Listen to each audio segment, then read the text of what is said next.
الحمد لله وكفى والصلاة والسلام على سيد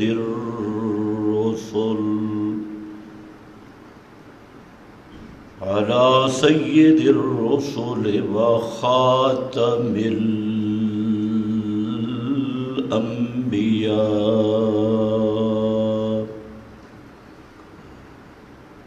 أما بعد فأعوذ بالله من الشيطان الرجيم.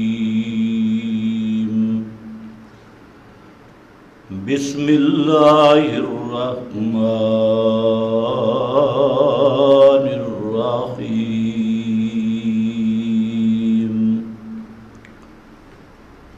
إن الذين يؤذون الله ورسوله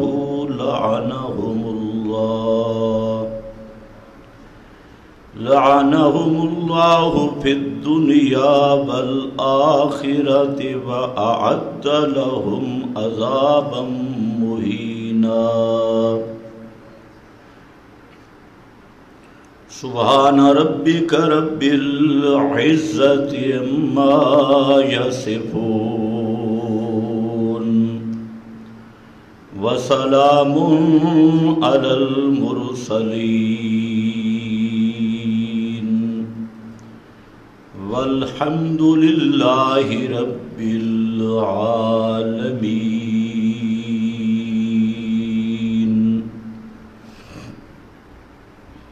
انتہائی قابل قدر بزرگوں اور بھائیوں، سورۃ الاحزاب کی ایک آیت تلاوت کی ہے. یوں تو سورۃ الاحزاب میں نبی کریم صلی اللہ علیہ وسلم کے آداب، حقوق اور عظمتوں کا بیان ہے. تین چیزیں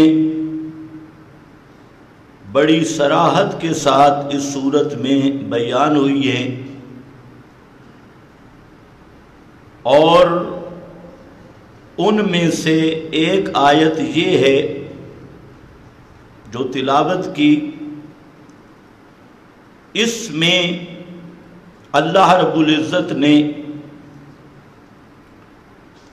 ان لوگوں کا ذکر کیا جو اللہ کے رسول صلی اللہ علیہ وسلم کو ایذا دیتے ہیں.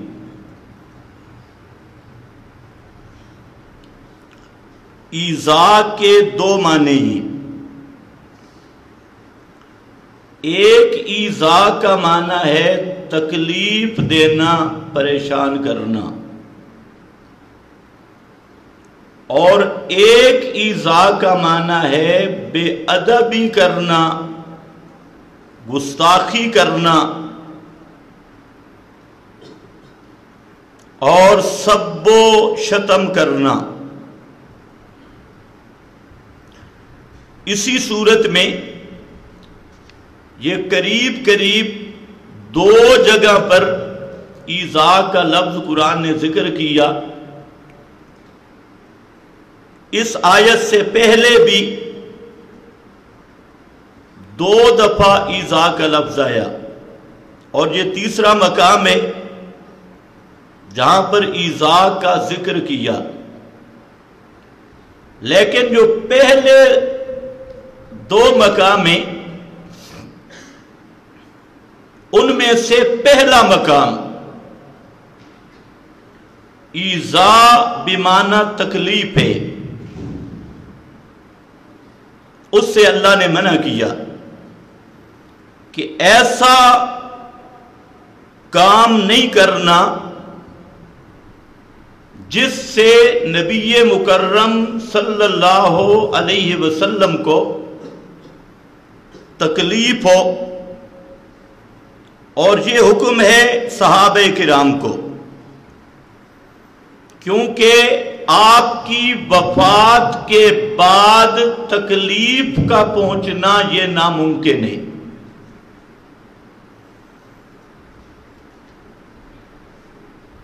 یہ بات ذرا اچھی طرح ذہن نشین کر لیں۔ تو یہاں ایذا کا معنی تکلیف دینا، پریشان کرنا، وہ کیا ہے؟ نبی کریم صلی اللہ علیہ وسلم کے گھر کے آداب ذکر کیے۔ حضرت زینب رضی اللہ تعالی عنہا کا ولیمہ تھا، تو صحابہ کرام کچھ دیر زائد بیٹھ گئے، جس سے آپ کو پریشانی لاحق ہوئی۔ آپ باہر تشریف لے گئے تو یہ گپ شپ کے ماحول میں، دینی گپ شپ تھی، اس میں بیٹھ گئے، تو آپ پر یہ بیٹھنا گراں گزرا، کیونکہ اور کام منہ کی مصروفیت بھی تھی۔ تو اللہ تعالیٰ نے اس مقام پہ ادب ذکر کیا، اور وہ یہ ہے یا ایھا الذین آمنوا، اے ایمان والو، لا تدخلوا بیوت النبی، نبی کے گھر میں داخل نہیں ہونا، الا ان یؤذن لکم، مگر یہ کہ تمہیں اجازت دی جائے۔ یہ پہلا ادب کہ پیغمبر کریم کے گھر میں بغیر اجازت کے داخل نہیں ہونا۔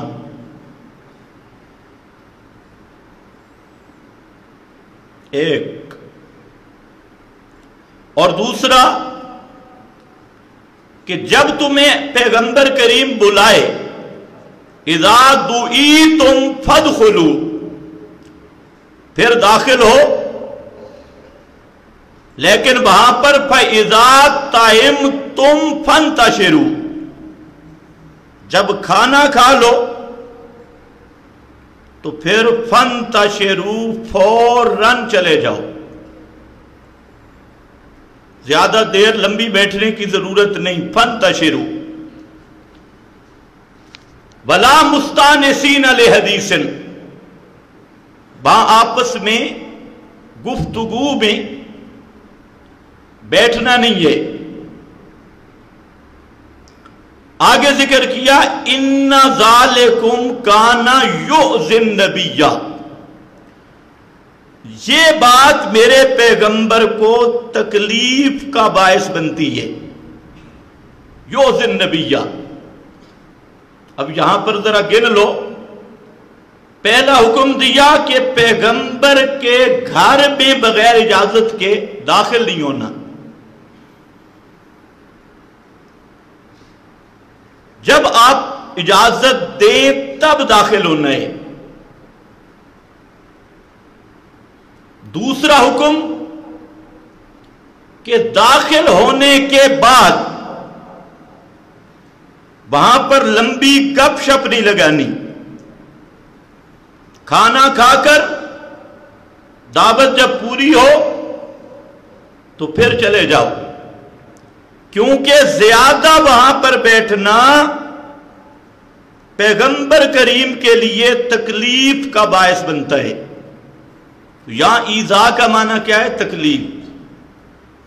اور اخلاقیات کا باب بھی قرآن نے ذکر کیا، یہ حکم آپ لوگوں کو بھی ہے کہ کسی کے گھر میں بغیر اجازت کے داخل نہیں ہو سکتے۔ یہ دوسرے مقام پہ قرآن مقدس نے اس کی وضاحت کر دی، اجازت لے کے جانا ہوگا، بغیر اجازت نہیں جا سکتے۔ اور دوسرا بلا ضرورت وہاں پر بیٹھ بھی نہیں سکتے۔ جو کام ہے وہ کرو اور جاؤ. اگر اس حکم کو ہم سمجھ لیں تو اس میں کئی فوائد ہیں. آج جتنا ہمارا معاشرے کا بگاڑ ہے وہ قرآن کی تعلیم چھوڑنے کی وجہ سے. خیر بہرحال یہ ایک لمبا موضوع ہے. تو یہاں دو چیزیں ذکر کی کہ پیغمبر کے گھروں میں بغیر اجازت داخل نہیں ہونا اور لمبی دیر تک وہاں بیٹھنے کی بھی اجازت نہیں. ایک مسئلہ آپ بتا دیں، یہ بیٹھنے والے کون تھے؟ اور کیا فرمایا قرآن نے کہ زیادہ دیر اگر پیغمبر کے پاس رہو گے تو یہ کیا ہوگی آپ کے لیے تکلیف. یہ جن لوگوں کا عقیدہ ہے کہ نبی کریم صلی اللہ علیہ وسلم اب بھی دنیاوی حیات سے زندہ ہے اور 24 گھنٹے وہاں رش کیے ہوئے اس عقیدے کے ساتھ، تو اگر یہ عقیدہ صحیح ہوتا تو یہ تو باعث ایذا بنتا. پتہ نہیں آپ کو سمجھ بھی آئی ہے کہ نہیں. اگر صحابہ تھوڑی دیر بیٹھ جائیں تو قرآن نے منع کیا کہ یہ بات پیغمبر کریم کے لیے تکلیف کا سبب ہے. اور آج اتنا رش اور حیات بھی دنیاوی دیکھتے بھی ہیں سنتے بھی ہیں اور صرف ایک ہی کام ہے وعلیکم السلام وعلیکم السلام وعلیکم السلام وعلیکم السلام وعلیکم السلام وعلیکم السلام. تو ایمان سے سوچو یہ عقیدہ ادب والا ہے یا بے ادبی والا ہے؟ اللہ سمجھنے کی توفیق عطا فرمائے. اس میں بے ادبی ہے، ادب نہیں. تو بہرحال میں یہ عرض کر رہا تھا کہ ایذا کا معنی جہاں کیا ہے؟ تکلیف ہے. پھر اگلی آیت میں ذکر کیا، اچھا اسی میں ایک اور حکم بھی ذکر کیا. فرمایا کہ پیغمبر کریم آپ کو کہتے نہیں چلے جائیں اس لیے کہ آپ حیا فرماتی. حیا مانے ہے کہ آپ کو کہیں بھئی اب چلے جاؤ. اور فرمایا واللہ لا یستحیی من الحق، اللہ حق بیان کرنے سے رکتا نہیں.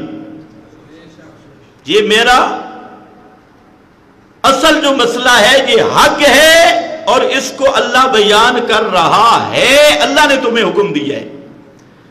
اس سے ایک تو پیغمبر کریم کی عظمت بھی ثابت ہوتی ہے، آپ کی شان کہ ذرا سی تکلیف بھی اللہ تعالیٰ کو گوارا نہیں کہ پیغمبر کریم کو اتنی تکلیف بھی آئے، اتنی پریشانی بھی آئے. اس تھوڑی سی پریشانی بھی پیغمبر کریم کی اللہ کو گوارا نہیں ہے. تو یہ وہ قرب ہے اور وہ شان اور عظمت ہے.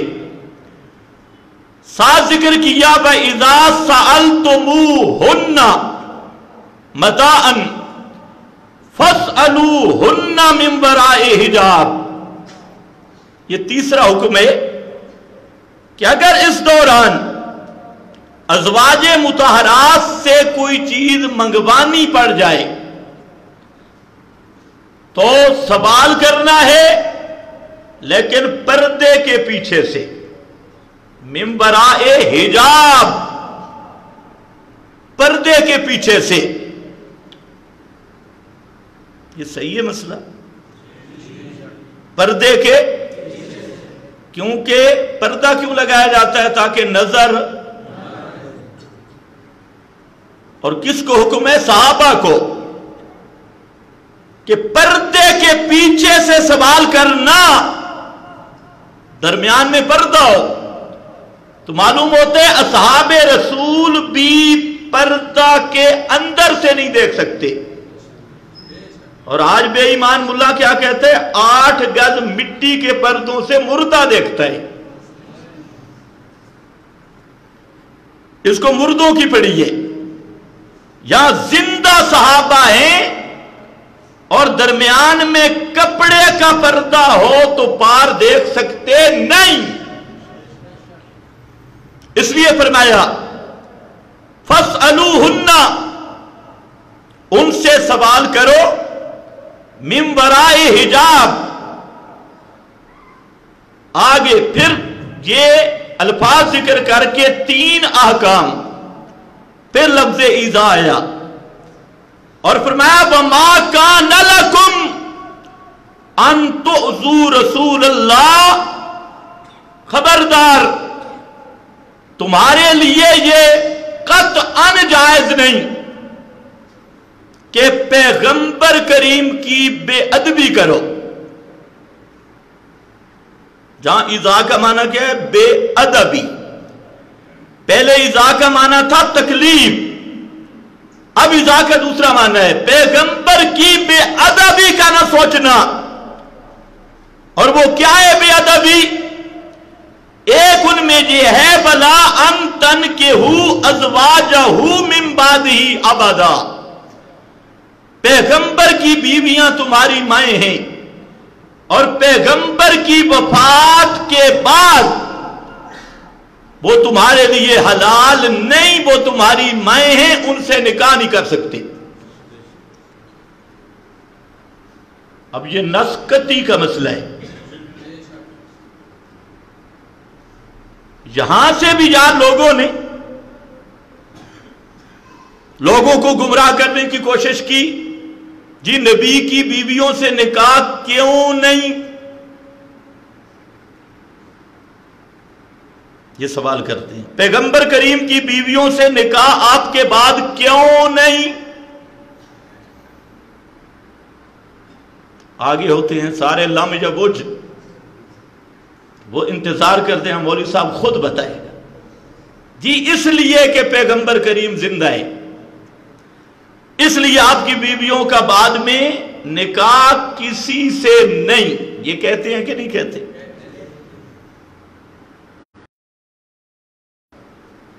ہم کہتے ہیں پیغمبر کریم کی بیویوں کا نکاح آپ کے بعد کسی سے اس لیے نہیں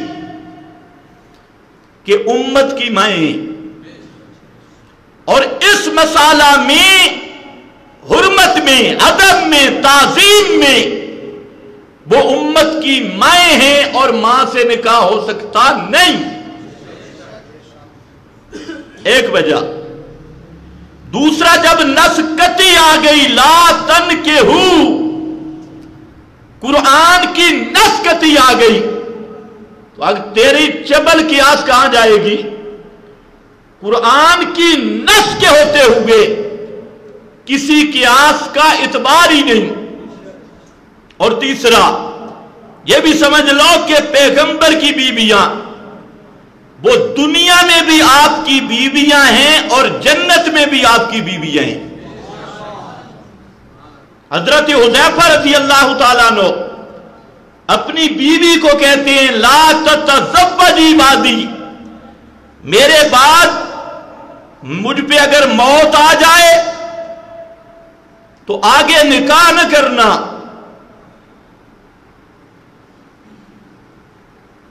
کیوں؟ فرمایا میں نے اللہ کے نبی سے سنا ہے کہ جس عورت کے 2 خامند ہوں، ایک مر جائے وہ آگے پھر نکاح کر لے تو وہ دوسرے خامند کے ساتھ جنت میں جائے گی، اور میں چاہتا ہوں کہ تو میرے ساتھ جنت میں آ. اور آگے ذکر کیا وَلِذَالِكَ حُرِّمَ أَزْوَاجُ النَّبِيِّ، یہی وجہ تھی کہ اللہ نے پیغمبر کی بیویوں ازواج مطہرات کو امت پہ حرام کیا، ماں کا درجہ دیا. لِأَنَّهُ أَزْوَاجُهُ فِي الدُّنْيَا وَأَزْوَاجُهُ فِي الْآخِرَةِ، اس لیے کہ پیغمبر کی بیویاں دنیا میں بھی آپ کی بیویاں ہیں اور جنت میں بھی آپ کی بیویاں ہیں. تو فرمایا ایذا نہ دینا، جہاں ایذا کا معنی بے ادبی ہے۔ پھر تیسرے مقام پہ ایذا کا لفظ آیا جو میرا موضوع گفتگو ہے۔ یہ اس لیے میں نے وضاحت کر دی کہ بعض لوگ ایذا کا مفہوم نہیں سمجھتے۔ ہر جگہ پہ ایذا کا مفہوم جدا ہے اور اس پہ قرینہ موجود ہے۔ پہلا جو میں نے کہا تکلیف اور گرا گزرنے والا، وہ تو ہے یا ایھا الذین آمنو، اور وہاں بے ادبی والا معنی اس لیے نہیں بن سکتا کہ پیغمبر کی بے ادبی مومن نہیں کر سکتا۔ وہ یا ایھا الذین آمنو خود بتا رہا ہے کہ وہ تبھی تکلیف ہے۔ اور جہاں تیسرا مقام فرمایا ان الذین یعظون اللہ ورسولہ، بے شک وہ لوگ جو اللہ کو ایذا دیتے ہیں اور اس کے رسول کو ایذا دیتے ہیں۔ یہ جملہ قابل غور ہے، اللہ کو ایذا دیتے ہیں اور اس کے رسول کو ایذا دیتے ہیں۔ اب سوال یہ ہے کہ اللہ کو تکلیف آتی ہے؟ سوچ لو، اللہ تعالیٰ کو کسی قسم کی کوئی تکلیف؟ تو یہاں ایذا کا معنی تکلیف والا نہیں، اسی لیے لفظ اللہ کو پہلے ذکر کیا، ان الذین یعظون اللہ، بے شک وہ لوگ جو اللہ کو ایذا دیتے ہیں۔ تو قرآن خود متعین کر رہا ہے کہ یہاں ایذا کا معنی تکلیف والا نہیں، یہاں ایذا کا معنی بے ادبی، گستاخی، سب و شتم، تنقیص، عیب لگانا، تنقیص کرنا، یہ معنی ہے ایذا کا۔ اور اس کی دلیل لفظ اللہ کو پہلے ذکر کیا، اللہ تعالیٰ کی بے ادبی لوگوں نے کی، اللہ تعالیٰ کی تنقیص لوگوں نے کی، اللہ تعالیٰ پر عیب لوگوں نے لگائے، لیکن اللہ کو تکلیف کوئی نہیں دے سکتا، وہ تکلیف سے پاک ہے۔ عیب لگائے کہ نہیں؟ کیا عیب؟ اللہ کا شریک بنانا، یہ سب سے بڑا اللہ پر عیب لگانا ہے۔ جو اللہ کا شریک مانتا ہے کہ کوئی دوسرا مشکل کشا بھی ہے، کوئی دوسرا حاجت روا بھی ہے، تو وہ اللہ پہ عیب لگا رہا ہے، اللہ کو گالیاں دے رہا ہے، سب وہ شتم کر رہا ہے، اور اللہ کی گستاخی اور بے ادبی کی حد پار کر رہا ہے، کیونکہ اللہ کی عزت توحید ہے، اس کی وحدانیت یہ اس کی عزت کی چادر ہے، اور جو اس چادر کو پھاڑتا ہے شرک کے ذریعے اور رب کا شریک پیغمبر کو بنائے، تب بھی وہ اللہ کو گالیاں دینے والا ہے۔ کسی ولی پیر فقیر زندہ مردے کو رب کا شریک بنائے، اس ظالم نے اللہ کو گالیاں دیے۔ اور خود حدیث میں اللہ فرماتے ہیں شاتمانی ابن آدم، آدم کا بیٹا مجھے گالیاں دیتا ہے، آدم کا بیٹا مجھے گالیاں دیتا ہے۔ وہ کیا گالیاں ہیں؟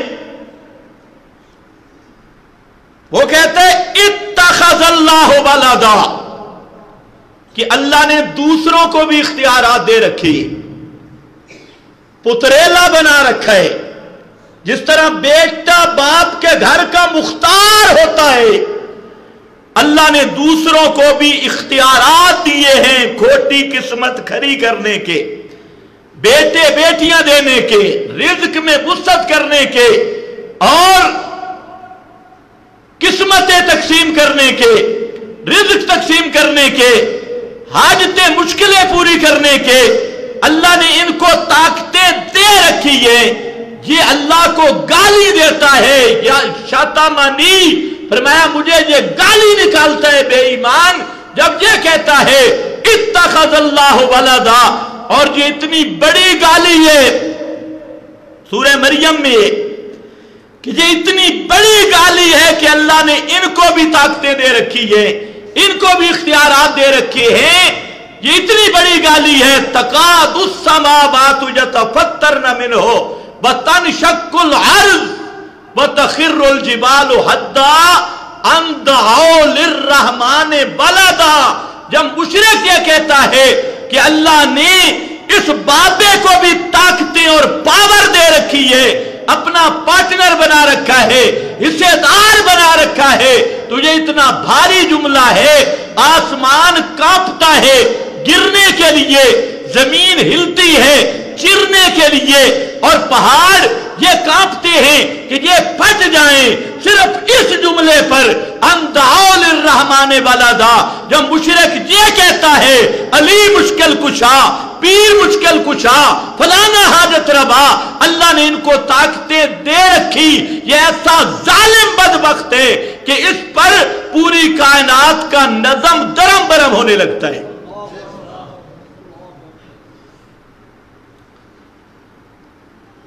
بے ادبی ہے یا نہیں؟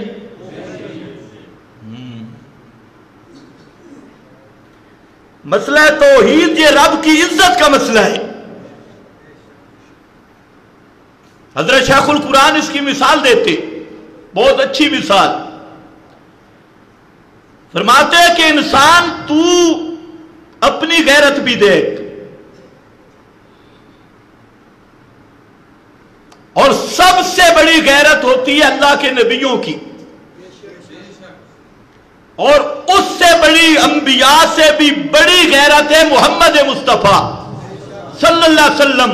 اور اللہ کے محبوب فرماتے ہیں کہ میں سب سے بڑا غیرت والا ہوں، اور مجھ سے بڑی غیرت والا اللہ رب العزت ہے۔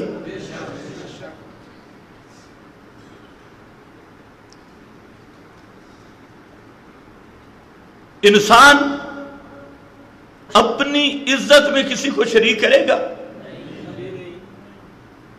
شیخ اس کی مثال دیتے سمجھانے کے لیے کہ ایک عورت ہے، وہ خامند کی بڑی خدمتگار ہے، ساری رات اس کے پاؤں دباتی ہے، سر دباتی ہے، اس کی خدمت کرتی ہے، کھانے کی بڑی ماہر ہے، اچھے کھانے پکاتی ہے، اور ہر طرح گھر کا خیال رکھتی ہے، لیکن اس میں تھوڑی سی ایک بیماری بھی ہے، وہ کسی اور سے بھی تھوڑی سی اس کی دوستی ہے، خامند کے کسی دوست سے اس کی بھی تھوڑی سی دوستی ہے، مہینے میں ایک آدھ دفعہ اس کے پاس بھی چلی جاتی ہے، تو خامند اس کی خدمت کو دیکھے گا یا اپنی غیرت کو دیکھے گا؟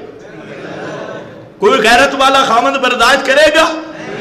اچھا خامند کے بھائی کے ساتھ چلی جائے، سوچ لو، خامند کے باپ کے ساتھ اس کا یہ تعلق ہو، کیا کہو گے؟ کیڑی گل ہے، اپنا ہے نا، پرایا تو نہیں، خامند کا دوست ہے کوئی مسئلہ نہیں، خامند کا بھائی ہے کوئی مسئلہ نہیں، کوئی غیرت والا برداشت نہیں کرے گا۔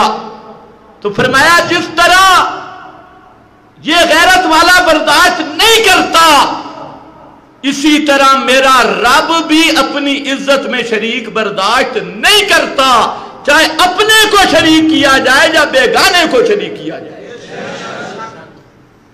توحید رب کی عزت ہے، اسی لیے اللہ نے فرمایا ان اللہ لا یغفر ان یشرک بہ وَيَغْفِرُ مَا دُونَ ذَلِكَ لِمَن يَشَاءُ، فرمایا شرک معاف نہیں کروں گا، اس کے علاوہ جو چاہوں گا معاف کر دوں گا، لیکن شرک والا مسئلہ یہ ایسا مسئلہ ہے لا یغفر، جو شرک کا جرم ثابت ہو گیا تو کبھی مغفرت نہیں ہو سکتی اور کبھی بخشش نہیں ہو سکتی۔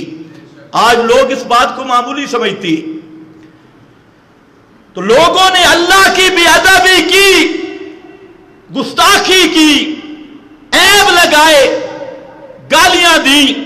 یہاں پر بھی یؤذون اللہ، ایذا کا معنی بے ادبی، گالیاں اور عیب لگانا ہے. آگے ذکر کیا برسولہ، اور اس کے رسول کو ایذا دی، رسول کی بے ادبی کی، تنقیص کی، گستاخی کی پیغمبر کی شان میں. تو سنو اس کا انجام کیا ہوگا.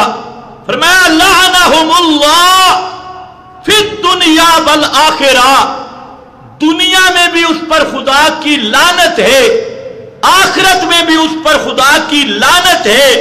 وَأَعَدَّ لَهُمْ عَذَابًا مُهِينًا. قرآن میں عذاب کے کئی صفات آئیے حسب موقع. کہیں قرآن کہتا ہے وَلَهُمْ عَذَابٌ عَظِيمٌ، عذاب کی صفت عظیم آئی، بڑا عذاب. کہیں قرآن کہتا ہے عذاب علیم، دردناک عذاب. اور کہیں قرآن کہتا ہے عذاب مہین، ذلت والا عذاب. اس کے ساتھ 3-4 اور بھی اس طرح کے اوصاف ہیں جو عذاب کو جس کے ساتھ موصوف کیا گیا. لیکن ایک ضابطہ ذہن میں رکھ لیں کہ عذاب عظیم یہ عام ہے، اس کافر کو بھی ہوتا ہے اور فاسق کو بھی ہوتا ہے. اور عذاب علیم اکثر قرآن نے جہاں ذکر کیا تو کافر کے تذکرے میں ذکر کیا، دردناک عذاب کافر کو.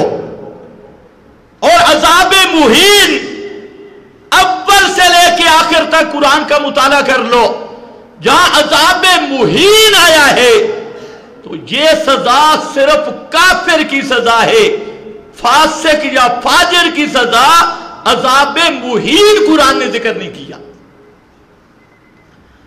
یہاں پر کیا آیا عذاب اعد لہم عذابا مہینا، اس کے لیے عذاب مہین تیار کیا.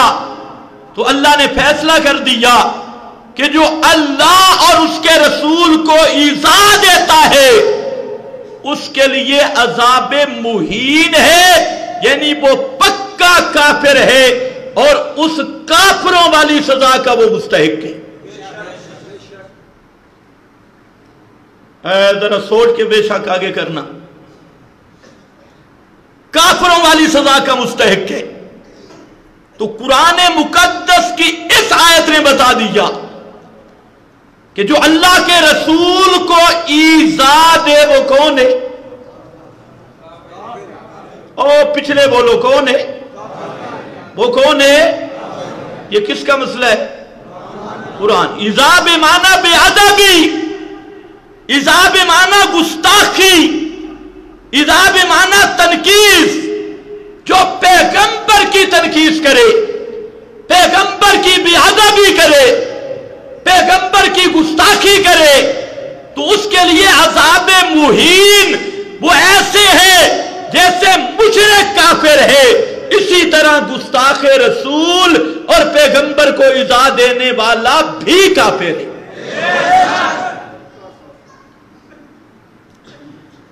اس پر پوری امت کا اجماع اور اتفاق ہے. قاضی یاد نے شفا میں اور ملا علی قاری نے شرح شفا میں، خفاجی نے نسیم الریاض اور البحر الرائب، مجمع الانہر، فتاوی عالمگیری اور بزازیہ اور دنیا میں جتنے فتاوے موجود ہیں، مغنی ابن قدامہ، حنبلی، شافعی، مالکی، حنفی، سب علماء متفق ہیں کہ پیغمبر کریم کی ادنا سا بے ادبی کرنے والا بھی مسلمان نہیں رہ سکتا. حتیٰ کہ یہاں یہ مسئلہ لکھا کہ جس آدمی نے پیغمبر کے بال کی تحقیر اور توہین کی وہ بھی کافر ہے، پیغمبر کے کھانے کی توہین کی وہ بھی، بال کی توہین کیوں کفر ہے بھائی؟ کہ اس کی نسبت ہے پیغمبر کے ساتھ۔ ساری دنیا کے بالوں کی توہین کرے کافر نہیں، لیکن جو بال محمد عربی کے ساتھ جڑ گیا اس کی توہین کرے اور شعر کو شعیر رن کہہ دے تصغیر کے ساتھ حقارت کی نیت سے، تو تمام امت کے نزدیک وہ آدمی دائرہ اسلام سے خارج ہو جاتا ہے اور کافر ہو جاتا ہے، اس لیے کہ اس بال کی نسبت ہے محمد مصطفیٰ کے ساتھ۔ اچھا، یہاں ایک عجیب مسئلہ لکھا ہے، کدو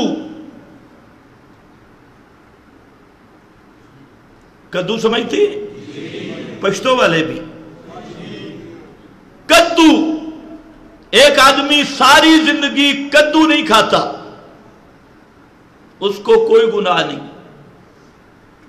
کدو کی سالن اس کے سامنے رکھ دو نہ کھائے کوئی گناہ نہیں،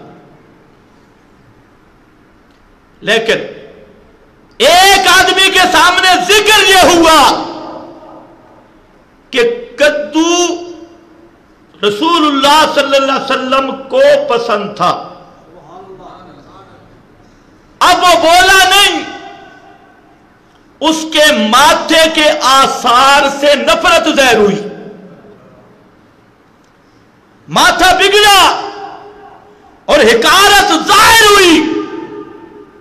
بڑے بڑے آئمہ جن میں قاضی ابو یوسف تو صرف مفتی نہیں قاضی بھی ہے اور وقت کا امام، باقی سب فقہا نے لکھا کہ یہ شخص مرتد ہو گیا، کیونکہ کدو کی یہاں بات نہیں، کدو کا جو انتساب پیغمبر کی طرف ہو گیا، اب اگر اس کی توہین کرے گا تو کافر بن جائے گا۔ اس پہ سب علماء متفق کے، پیغمبر کے جوتے کی توہین کرے کیا بنے گا؟ بولو، میں نے بات تو آگے کرنی ہے۔ جوتی کی توہین کرے کیا بنے گا؟ اچھا، ویسے پورا بازار آپ صدر میں چلے جائیں، جوتوں والی دکان ساری جوتوں کو الٹا کر دیں، کچھ بھی نہیں ہوگا۔ یہ الگ بات ہے کہ دکاندار آپ کو مارے، لیکن ہوگا کچھ بھی نہیں شرعی۔ لیکن وہ جوتا جس کی نسبت محمد مصطفیٰ سے جڑ گئی، اب اس جوتے کا ہلکا نام لینا بھی کفر ہے۔ تو کیا میں پوچھ سکتا ہوں، پیغمبر کے وہ بال جن کی نسبت نبی کی طرف ہو، ان بالوں کی توہین کرنے والا بالاتفاق کافر، جس جوتی کی نسبت محمد مصطفیٰ کی طرف ہو اس جوتی کی توہین کرنے والا بالاتفاق کافر، جس کھانے کی نسبت محمد مصطفیٰ کے وجود کی طرف ہو اس کھانے کی توہین کرنے والا بالاتفاق کافر، اور جن صحابہ کی نسبت مصطفیٰ کی طرف ہو، جن صحابہ کی نسبت اہل بیت اطہار کی نسبت محمد مصطفیٰ کی طرف ہو، ان کی طرح میلی آنکھ دیکھنے والا مسلمان ہوگا یا کافر ہوگا؟ یہ عجیب بات ہے، جہاں پر مفتیوں کو دارالافتاء نظر آتا ہے، بڑے بڑے مفتی پھنسے ہیں، اب فیصلہ یہ نہیں کرنا، یہ بات سن لو، کلیئر کٹ مسئلہ ہے کہ جو محمد عربی کے کسی صحابی کی توہین کرتا ہے اس کے کافر ہونے میں کوئی شک نہیں۔ اب مسئلہ زیر بحث ہے کہ جو مفتی اسے کافر نہ کہے وہ مفتی کیسے مسلمان ہے؟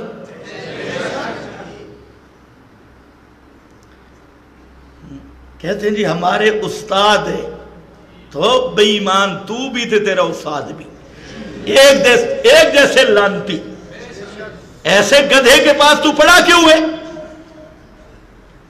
ایسے چبل کے پاس تو گیا کیوں ہے بے ایمانہ؟ کس نے کہا تجھے بندیوں کے پاس جا کے پڑھ؟ جی کہتے ہیں کچھ تو خیال کرو، ہمارے استاد ہیں، ہمارے استاد ہیں، تیرے کروڑوں استاد کٹھے ہو جائیں، حضرت معاویہ کے گھوڑے کے ناک میں آنے والی اس ریت جو پیغمبر کے ساتھ جہاد میں گھوڑا دوڑا اور ٹاپوں سے وہ ریت نتھنے میں آ گئی، تیرے کروڑوں استاد اس ریت کی شان کا مقابلہ بھی نہیں کر سکتے۔ تو کون ہے؟ تیرے استاد کون ہے؟ ہم نہیں جانتے۔ خیر ہاں، پیغمبر کو ایذا دینے والا، اس کے لیے دنیا میں بھی لعنت، آخرت میں بھی لعنت، اور اس کے لیے عذاب مہین ہے۔ اب پیغمبر کریم سے پوچھتے ہیں کہ پیغمبر کو ایذا دینے والا عمل کون سا ہے؟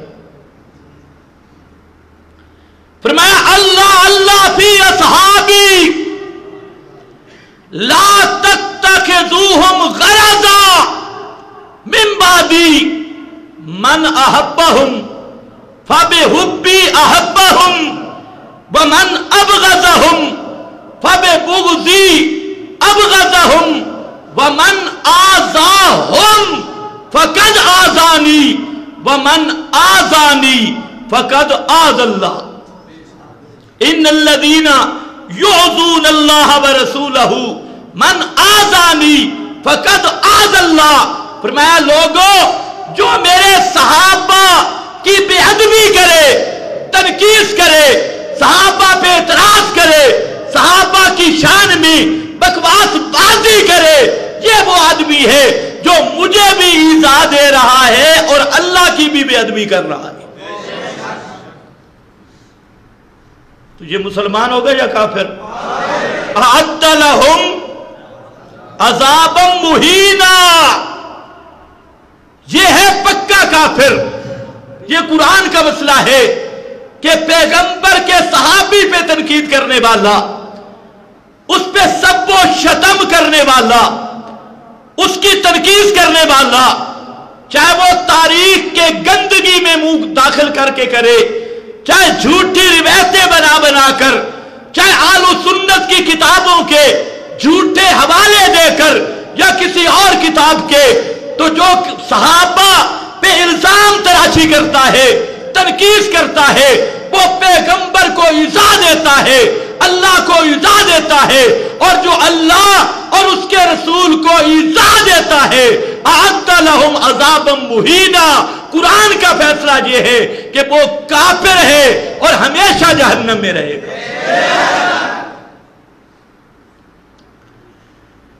اور مقام بھی صحابہ کی عظمت ذکر کی، عظمت ذکر کرنے کے بعد قرآن نے ایک جملہ کہا کہ یہ عظمتیں کیوں دی؟ لِیَغِیظَ بِهِمُ الْکُفَّارِ، لِیَغِیظَ بِهِمُ الْکُفَّارِ۔ صحابہ کو عظمتیں اس لیے دی کہ ان کے بغض رکھنے والے کا حکم واضح ہو جائے۔ ان سے جو بغض رکھتا ہے وہ مسلمان نہیں ہوتا، الکفار، ان کی بے ادبی کرنے والا۔ یہ سورۃ الفتح ہے، آخری آیت، آخر پہ عظمت صحابہ کے آخر پہ ذکر کیا لِیَغِیظَ بِهِمُ الْکُفَّارِ۔ امام مالک نے، قرطبی نے یہاں سے استنباط کیا، اور امام مالک نے اس آیت کو پڑھ کے ذکر کیا جو اصحاب محمد صلی اللہ علیہ وسلم کی تنقید کرتا ہے وہ آدمی کافر ہے، وہ آدمی مسلمان نہیں۔ امام مدینہ امام مالک کا یہ ارشاد تمام مفسرین حضرات نے لکھا، تو سب صحابہ کے متعلق یہاں یہی ذکر کیا کہ لِیَغِیظَ بِهِمُ الْکُفَّارِ، جو صحابہ سے بغض رکھتا ہے وہ مسلمان نہیں، وہ کافر ہے۔ اب یہ قرآن کا مسئلہ ہے بھائی، نہ اہل سنت کا نہ اہل تشیع کا، یہ قرآن کا مسئلہ ہے کہ صحابہ سے بغض رکھنے والا یہ کافر ہے۔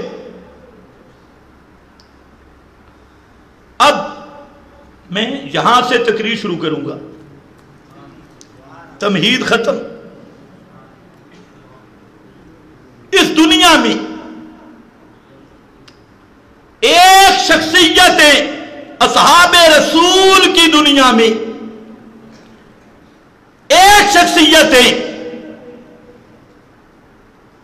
جن کے متعلق معین طور پر، مشخص طور پر صحابیت قرآن مقدس کی نص قطعی میں ثابت ہے،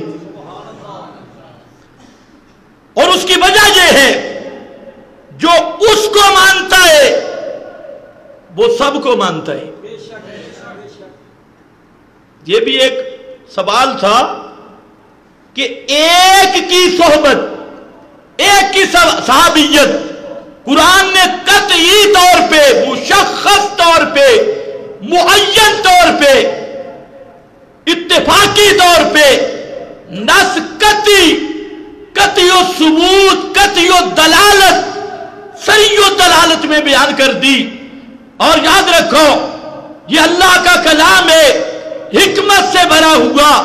اللہ کو پتا تھا ایک کی صحبت قطعی ہو جائے گی تو جو ایک کو مانے گا وہ کسی کا انکار نہیں کر سکے گا۔ آج بھی دیکھ لو، جس نے اس کو مانا اس نے سب کو مانا، اور جس نے اس کو نہیں مانا اس نے کسی کو نہیں مانا۔ اور وہ کون ہے؟ سیدنا صدیق اکبر رضی اللہ تعالی عنہ۔ اب میرے اس بیان کو اہل سنت بھی توجہ سے سنیں، اور طلب حق کے متلاشی اہل تشیع تک میری آواز پہنچے وہ بھی توجہ سے سنیں۔ انشاءاللہ ایک دونے دو سے دو دونی چار، قرآن مقدس کا مسئلہ اور نص قطعی، اور نص بھی ایسی کہ تمام اہل تشیع کے مفسرین، تمام اہل سنت کے مفسرین، تمام اہل تشیع کے ائمہ، تمام اہل سنت کے اکابر اس بات پہ متفق ہیں کہ اس آیت میں سوائے ابو بکر صدیق کے کسی کا تذکرہ نہیں۔ ویسے آپ یہ سمجھ لیں قرآن مقدس کا ضابطہ بھی کہ جہاں شخصیات کی بات ہے تو قرآن مقدس کا عمومی انداز یہ ہے کہ شخصیات کی بات میں قرآن مقدس ابہام رکھتا ہے۔ اس کی تفسیر میں کئی اقوال ہوتے ہیں کہ یہ آیت کس کے بارے میں نازل ہوئی۔ ایک مفسر کہتا ہے اس کے بارے میں، دوسرا کہتا ہے اس کے بارے میں، ایک مکتبہ فکر کہتا ہے اس شخصیت کے بارے میں، دوسرا مکتبہ فکر کہتے ہیں اس شخصیت کے بارے میں۔ تو وہاں پر روایات کی آبھاس ہوتی ہے، کیل کول ہوتا ہے۔ لیکن جو آیت میں پیش کرنے لگا ہوں یہ وہ آیت ہے 14 صدیوں میں جب سے یہ آیت آئی آج تک قرآن پہ ایمان رکھنے والے اور دعویٰ کرنے والے سب متفق ہیں کہ اس آیت میں صرف اور صرف جس کا تذکرہ ہے وہ ابو بکر صدیق ہے۔ اہل سنت کی بات نہیں کر رہا، یہ تو ویسے ہی مانتی تو حقیقی اہل سنت ہے۔ اور اہل تشیع اصول کافی اٹھا کے دیکھ لیں، وہاں پر بھی لکھا ہے اس آیت سے مراد صدیق اکبر ہے، ابو بکر صدیق۔ تفسیر البرہان اور اصول کافی میں مسئلہ اور بھی ہے، امام باقر فرماتی ہے، امام معصوم فرماتی ہے۔ تفسیر البرہان شیعہ مذہب کی تفسیر، اس میں لکھا ہے حضرت علی فرماتی ہے، یہاں امام باقر وہاں حضرت علی۔ تفسیر المیزان شیعہ کی تفسیر، تفسیر اثنا عشری فارسی والی شیعہ کی تفسیر، تفسیر تقریب القرآن یہ شیعہ کی تفسیر. اسی طریقہ سے تقریباً 50 تفسیریں جو خالصتاً شیعہ کی تفسیریں ہیں، تفسیر صافی اور اس طرح کی تفسیریں، سب کے سب لکھتے ہیں کہ اس آیت میں صرف ابو بکر صدیق کی بات ہو رہی ہے اور کسی کی نہیں. اس کو کہتے ہیں حق وہ جو سر پورا پھوڑے. یہ حق ہوتا ہے. اور یہ قرآن مقدس کے قوانین میں سے ہے کہ ایک جگہ پہ تعین کر دیتا ہے، باقی چھوڑ دیتا ہے، باقی اسی پہ محمول کرتے جاؤ. جہاں تعین کیا اور پیغمبر کریم کی ہجرت کا واقعہ ذکر کیا. یہ سورہ توبہ ہے اور یہ ذہن میں رکھ لو، سورہ توبہ آخری سورت ہے، قرآن مقدس کی آخری سورت. ہجرت پہلے ہوئی تھی، واقعہ سورہ توبہ میں ذکر ہوا. آپ کی زندگی کے آخری ایام میں، اور مقصد تھا شان صدیق اکبر کو بیان کرنا. ہجرت تو گزر گئی تھی، اب سورہ توبہ میں آخری صورت میں قرآن نے ذکر کیا اور کس انداز میں ذکر کیا. سبحان اللہ. اس پہ اگر باتیں ہوں، میرے پہلے بھی تقریباً 4 گھنٹے کی گفتگو اس پر موجود ہے، لیکن اس سے ہٹ کر چند باتیں ذکر کروں گا کہ جہاں اللہ نے خود معین کر دیا، مشخص کر دیا.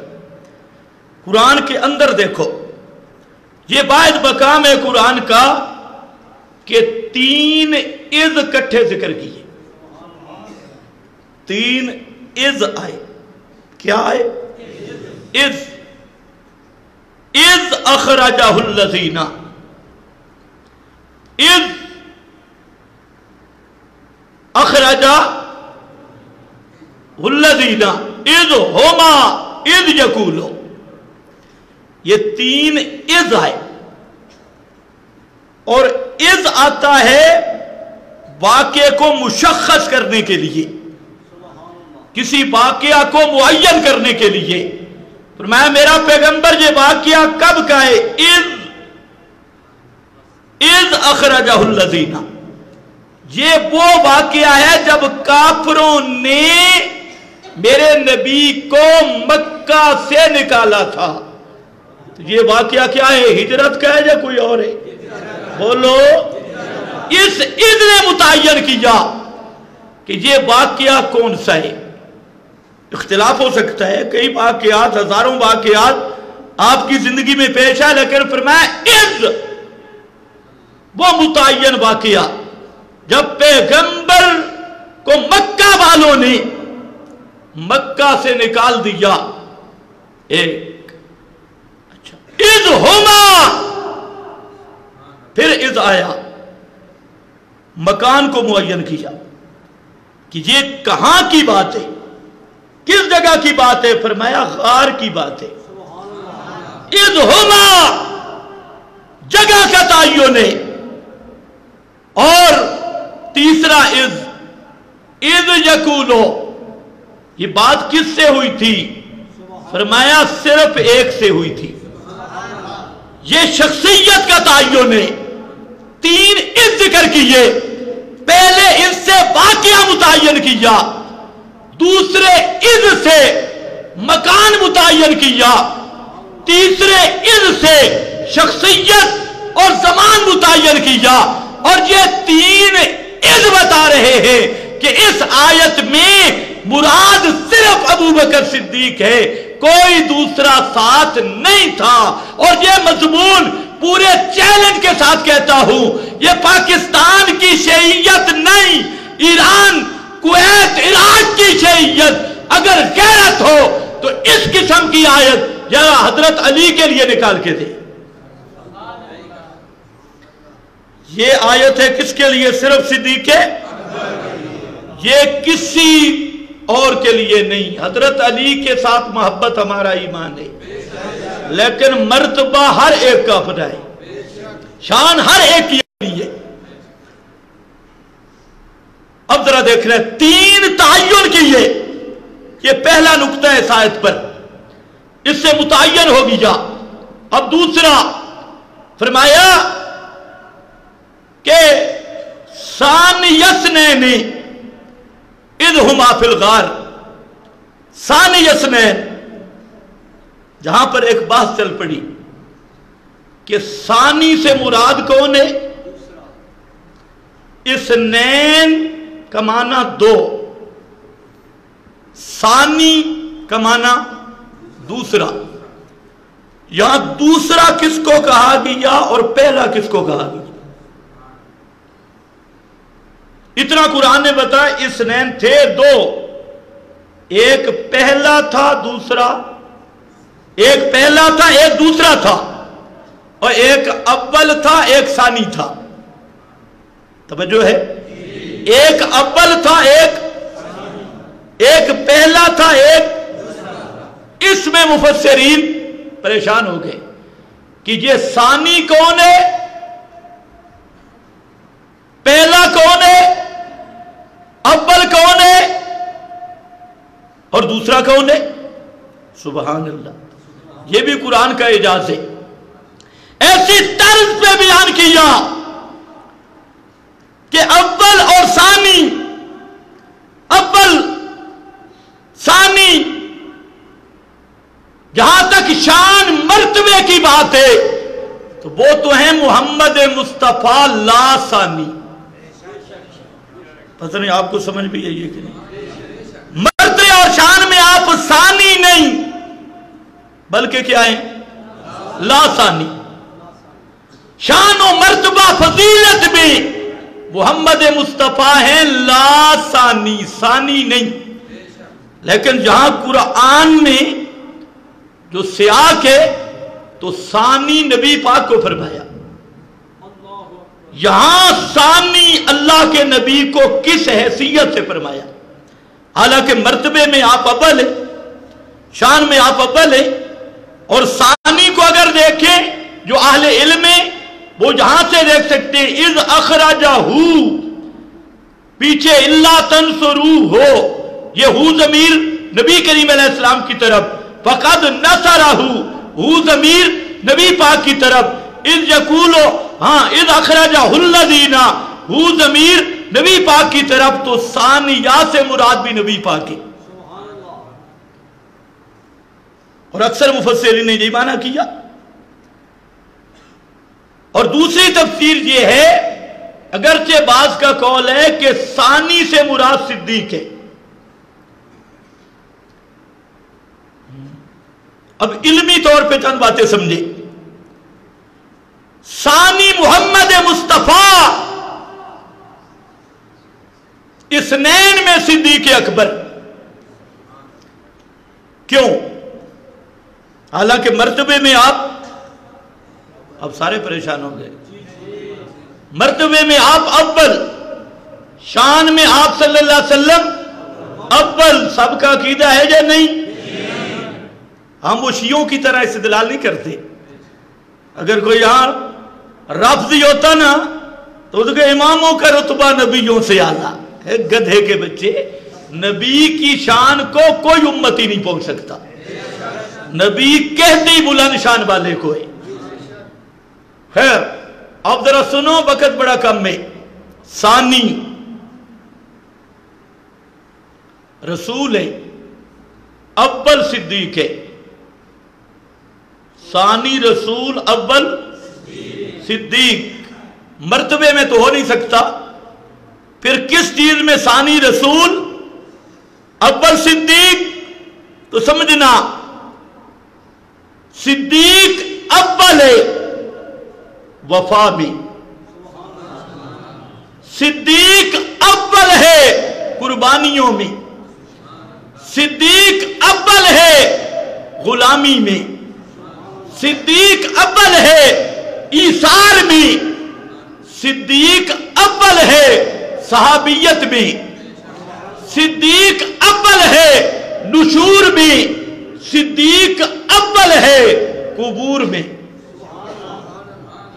کوئی تمہیں نہیں سمجھ آئے گی، اللہ کرے آ جائے۔ اول اس لحاظ سے اور پیغمبر ثانی ہیں، اس لحاظ سے کہ جہاں اذہما فی الغار، غار میں پہلے صدیق داخل ہوئے، دوسرے نمبر پر رسول داخل ہوئے. اس میں بھی بڑی بات ہے، پہلے کون داخل ہوئے؟ کیوں؟ اگر کوئی خطرہ ہو، کوئی موذی، کوئی دشمن ہو تو پہلا وار صدیق پہ کرے. صدیق اپنی جان پیش پہلے کر رہا ہے کہ کوئی موذی آئے پہلے مجھ پہ حملہ کرے، میرے محبوب پہ حملہ نہ کرے. اللہ نے اس وفا کو بھی ذکر کیا. ثانیہ اثنین، باقی تو پیغمبر مرتبے میں اول ہے، اور ثانی اس لحاظ سے ہے کہ غار میں پہلے صدیق داخل ہوا اور بعد میں رسول داخل ہوئے. ایک بات. دوسری وجہ علماء جانتے ہیں کہ جو مضاف ہوتا ہے، یہاں ثانی مضاف ہے، اثنین مضاف الیہ، اور قانون یہ ہے مضاف تعارف حاصل کرتا ہے مضاف الیہ سے. مضاف کی معرفت ہوتی ہے مضاف الیہ سے، مضاف کی پہچان ہوتی ہے مضاف الیہ سے. تو اثنین میں ابو بکر بھی ہے، پیغمبر بھی ہے، اور ثانی میں صرف محمد مصطفیٰ ہے. تو اللہ نے بتا دیا، اے لوگوں یاد رکھنا محمد مصطفیٰ اپنی پہچان آپ ہے، اور نمبر 2 محمد مصطفیٰ کی پہچان ابو بکر صدیق ہے. اثنین میں جمع کیا کہ محمد مصطفیٰ اپنی پہچان آپ بھی ہیں، اور محمد مصطفیٰ کی دوسری پہچان کون ہے؟ ابو بکر صدیق بھی ہے. تعارف کروانے والے ابو بکر صدیق بھی ہے. اس لیے ثانیہ اثنین، ثانی 2 میں سے دوسرا. اور تیسری وجہ جملہ ایسا ذکر کیا ثانی پیغمبر بھی بن سکے، ثانی صدیق بھی بن سکے، کیونکہ دونوں کی حیثیت شان نبوت میں محمد مصطفیٰ وہ اول نمبر ہے، اور شان صدیقیت میں حضرت صدیق اکبر وہ اول نمبر ہے. اور اس طرح انبیاء میں محمد کا ثانی کوئی نہیں، اولیاء میں صدیق اکبر کا ثانی کوئی نہیں. اس لیے دونوں ثانی ادھر بھی لوٹ سکتا ہے، ثانی ادھر بھی لوٹ سکتا ہے. ثانی اثنین اذ ہما فی الغار، جہاں پر بھی عجیب بات ہے، اثنین اس میں ظاہر ہے، ہما ضمیر ہے. اس میں ظاہر میں بھی صدیق اور نبی کو اکٹھا کر دیا اثنین میں، اور ضمیر میں بھی صدیق اور پیغمبر کو اکٹھا کر دیا. ضمیر میں بھی اکٹھا، ظاہر میں بھی اکٹھا. اللہ نے بتا دیا اے کائنات والو، جس طرح ہما ضمیر میں پیغمبر اور صدیق اکٹھے ہیں، اثنین اس میں ظاہر میں پیغمبر اور صدیق اکٹھے ہیں. اسی طرح کائنات کی کوئی طاقت باطن میں بھی ظاہر میں بھی صدیق کو پیغمبر سے جدا نہیں کر سکتی. یہ ظاہر میں بھی اکٹھے رہیں گے، باطن میں بھی اکٹھے رہیں گے. نہ ظاہراً کوئی جدا کر سکتا ہے، نہ باطناً کوئی. آج جا مدینے میں ظاہراً اکٹھے ہیں کہ نہیں؟ آج بھی اکٹھے ہیں. اس لیے اثنین اس میں ظاہر ہے، ہما ضمیر ہے، اور ضمیر اندر کو کہتے ہیں. آپ کہتے ہیں میرا ضمیر یہ کہتا ہے، اسی سے ملتی جلتی عربی والی ضمیر ہے، وہ چھپی ہوئی چیزوں کو ظاہر کرتی ہے. تو اللہ نے بتا دیا ابو بکر صدیق وہ ہے جس کی مائیت ایسی کامل ہے کہ ظاہر سے بھی صدیقیت نبوت کے ساتھ ملی ہے، اور باطن سے بھی صدیقیت نبوت کے ساتھ ملی ہے. دیکھ لو قرآن، من النبیین ملا ہے کہ نہیں؟ من النبیین والصدیقین، ساتھ ملے جدا نہیں. ادھر اثنین ظاہری مائیت، ظاہری اتحاد، ظاہری مائیت ہے، ظاہری ملنا. اور انہو کانا صدیقا نبیا، تو صدیقیت وہاں نبوت کے اندر داخل ہے. انہو کانا صدیقا نبیا، اور جہاں من النبیین والصدیقین دونوں سرحدیں مل گئی، وہاں نبی بھی صدیق بھی حضرت ابراہیم خلیل اللہ، اور جہاں صدیقین جہاں نبی جین کی نون ہے وہاں صدیقین کی صاد ملی ہوئی ہے. تو صدیق اور نبی کو جدا کوئی نہیں کر سکتا، ظاہراً بھی باطناً بھی. اور میری بات نہیں، اثنین اس میں ظاہر ہے، ہما ضمیر یہ ضمیر ہے، یہی بتا رہی ہے. اسی لیے امام الانبیاء نے فرمایا کہ قیامت کے دن فرمایا ایک طرف میرے ابو بکر صدیق ہوں گے، دوسری طرف فاروق اعظم.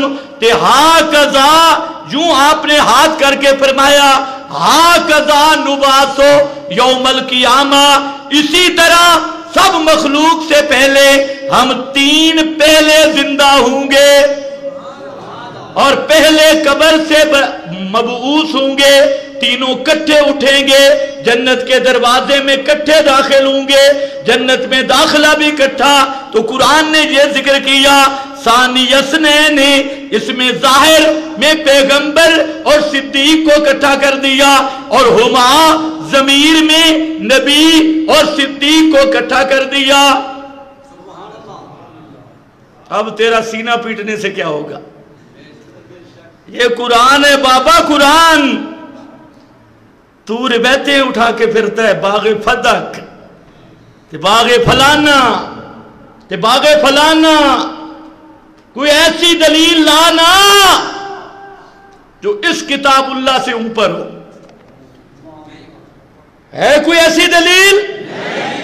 باقی ہم تو ہر مسئلے میں اپنا عقیدہ بیان کرتے ہیں کہ قرآن کے مد مقابل ساری کتابوں کو بھی سمندر میں ڈال دیں. نہیں مانتے ہم. یہ اہل سنت کا عقیدہ ہے، کوئی تماشا نہیں کہ فلانے بابے نے لکھی، فلانے بابے نے لکھی، فلانے رابی نے کہا، فلانے رابی نے کہا. جو رابی قرآن سے ٹکرائے اس رابی پہ بھی لعنت کر، اس روایت پہ بھی لعنت کر. یہ عقیدہ ہے، تماشا نہیں.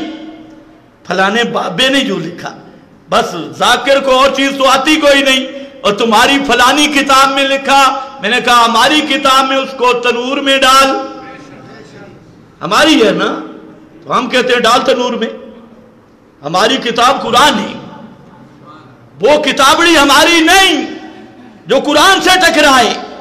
معرف ابن قتیبہ میں لکھا ہے، ابن اسیر میں لکھا ہے، البدایہ میں لکھا ہے. میں نے کہا سب کو تنور میں ڈال دے. ایک جگہ پہ ایک شیعہ مناظر آیا ہوا تھا سپیشل مناظرہ کرنے کے لیے. محمد حسین ٹھکو کا شاگرد تھا.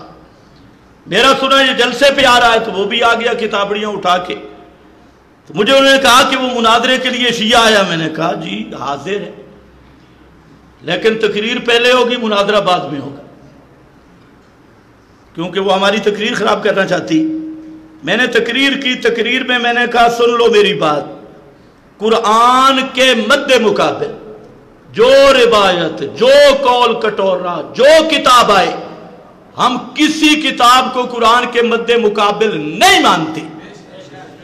اگر قرآن کے مقابل کوئی قول پیش کرنا ہے نا تو پہلے ثابت کرنا ہوگا کہ یہ بزرگ اللہ سے بھی بڑا ہے، تب قرآن کے مقابل ہم دیکھیں گے. اب جب تقریر ختم ہوئی تو میں نے کہا وہ مناظر کو بلاؤ. کہتے وہ تو کتابیں اٹھا کے چلا گیا. میں نے کہا پتہ کرو کیوں چلا گیا. کہتے یہ مولوی تو قرآن کے علاوہ کسی کتاب کو مانتا نہیں، میں تو کتابیں لے کے آیا تھا. یہ کہتے قرآن کے علاوہ کسی کو نہیں مانتا.